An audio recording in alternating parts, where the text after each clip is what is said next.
بسم اللہ الرحمن الرحیم۔ السلام علیکم۔ ایک شخص کو اپنی بیمار بیٹی کے لیے شہد کی ضرورت پڑی۔ اسے بتایا گیا کچھ دیر میں ایک قافلہ مدینہ میں داخل ہونے والا ہے۔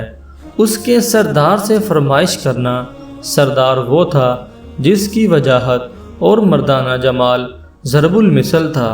سائل راہ میں جا کر کھڑا ہو گیا، درخواست کی تو غلام سے اس نے کہا شہد کا ایک مٹکا اسے دے دو۔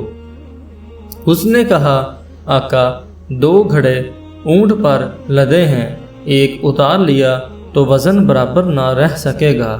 حکم ملا دونوں گھڑے دے دو۔ وہ بولا اتنا وزن یہ بیچارہ کیسے اٹھا سکے گا؟ کہا اونٹ بھی دے دو۔ یہ الفاظ سنے تو وہ بھاگا۔ سردار نے پوچھا 1 اور 2 گھڑوں کا کہا تو تعمیل کا شکار رہے، مگر تیسری بار ایسی عجلت صحبت یافتہ مرد نے کہا آقا مجھے اندیشہ ہوا کہ ایک ذرا سی تاخیر بھی کی تو آپ مجھے بھی اس کے حوالے کر دیں گے۔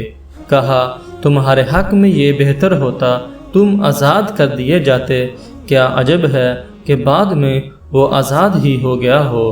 یہ تھے حضرت عثمان غنی اور اسی لیے انہیں غنی کہا گیا تھا۔